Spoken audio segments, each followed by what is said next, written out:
Hai, Assalamualaikum warahmatullahi wabarakatuh. Selamat bertemu dan berjumpa kembali serta salam kenal bagi yang baru mengikuti channel ini dengan saya Westra Handraka.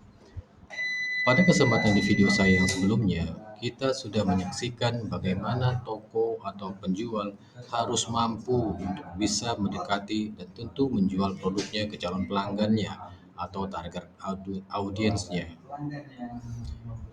Dan di kesempatan ini saya akan melanjutkan menyampaikan ringkasan tentang memahami tahapan perjalanan pelanggan. Perjalanan pelanggan atau dikenal juga dengan perjalanan pembeli dan di beberapa perusahaan dikenal dengan istilah pipeline mengacu pada pengalaman yang dimiliki orang sebelum memutuskan untuk membeli suatu produk atau layanan. Adapun proses perjalanan ini secara umum bisa dibagi menjadi tiga tahap. Pertama adalah awareness atau tingkat kesadaran seorang pelanggan. Saat pelanggan pertama kali melihat, membaca, dan mempelajari tentang bisnis atau produk jasa yang kita tawarkan. Yang kedua adalah consideration atau pertimbangan. Saat pelanggan mulai tertarik dengan bisnis atau produk yang kita tawarkan. Dan yang ketiga adalah conversion atau konversi, di mana saat pelanggan memutuskan untuk membeli produk atau layanan kita. Upaya kegiatan marketing Anda bertujuan membantu menggerakkan target audiens atau pemirsa dalam proses ini. Marketer sering kali menyebut proses ini sebagai corong. Marketer menggunakan istilah ini karena jumlah calon pelanggan menjadi lebih sangat kecil saat orang-orang bergerak dari awareness menuju konversi. Hal ini sangat normal. Meskipun jika Anda memilih target atau pemirsa Anda dengan baik, tidak semua orang akan menjadi pelanggan. Tidak semua yang mengetahui produk Anda akan mempertimbangkan untuk membelinya, dan tidak semua yang mempertimbangkan untuk membelinya akan benar-benar melakukan pembelian. Mungkin mereka sudah melakukan bisnis dengan kompetitor, atau mungkin waktunya yang tidak tepat bagi mereka. Dalam hal ini, contoh kasusnya di mana Manata dan Galio merupakan jewelry store atau toko yang menjual perhiasan dan cincin berlian pertunangan berkualitas tinggi. Sebagian besar penjualannya dilakukan secara online, tetapi mereka juga memiliki toko di mana mereka tetap menyediakan service offline shopping.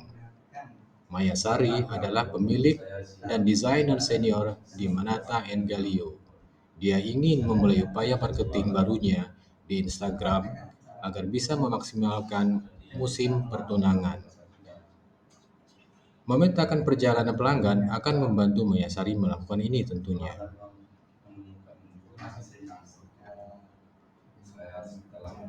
Baik, kita lanjutkan.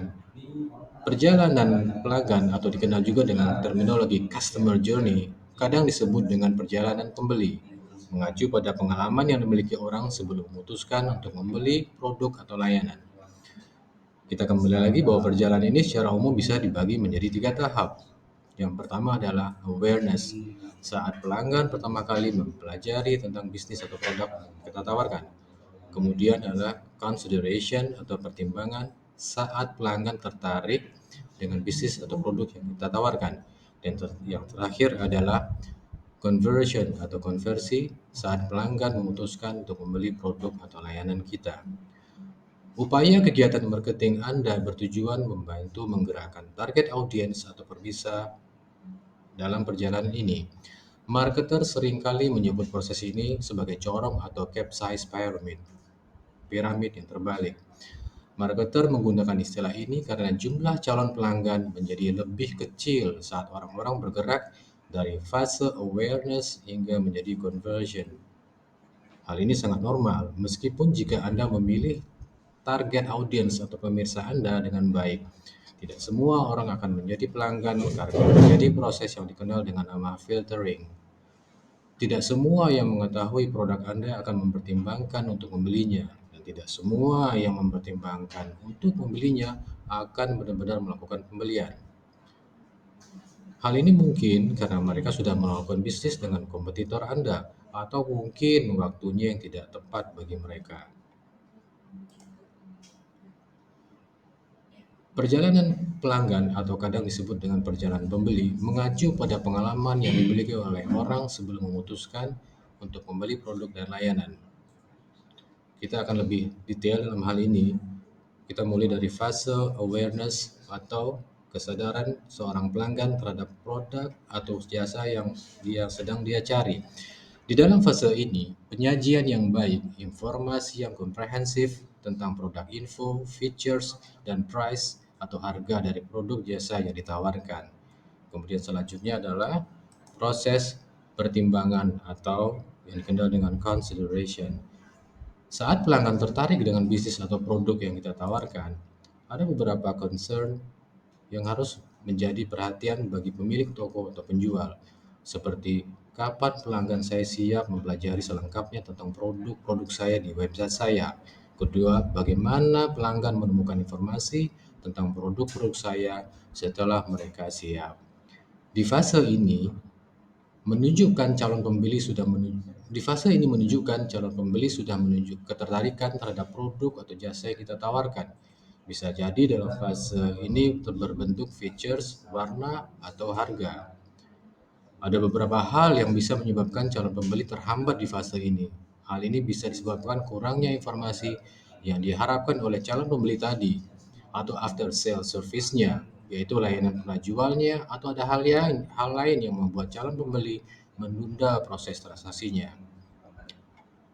Dari sisi penjual, tentu pihak toko harus proaktif untuk menindaklanjuti proses di fase ini yang terhambat tersebut. Proaktif, inisiatif harus segera dilakukan seperti berinisiatif memberikan diskon atau potongan harga untuk pembelian dengan jumlah tertentu tentunya. Dan yang terakhir adalah fase conversion atau konversi. Di fase ini, calon pembeli atau pelanggan sudah berada pada tahap firm untuk yakin memiliki, yaitu dengan membeli produk yang mereka inginkan. Dan jika proses transaksi sudah selesai dilakukan, tentunya pihak toko atau penjual selayaknya memberikan apresiasi, misalkannya dalam bentuk ucapan terima kasih. Dalam pandangan saya, di fase akhir dari proses konversi ini, penjual atau toko yang dalam hal ini adalah marketer yang memiliki program yang disebut dengan customer retention atau proses menjaga agar si pelanggan tidak mau, maaf saya ulangi, adalah proses menjaga agar si pelanggan untuk mau setia menjadi pelanggan di toko Anda dan sebaliknya tidak mau berpindah ke toko lain. Dengan berakhirnya fase conversion atau konversi ini artinya kita sudah sampai di akhir pertemuan kita. Semoga hasil summary yang saya sampaikan ini bisa bermanfaat bagi kita semua, khususnya bagi pelaku bisnis di semua lini, tak terkecuali bagi pelaku startup bisnis. Terima kasih. Assalamualaikum warahmatullahi wabarakatuh.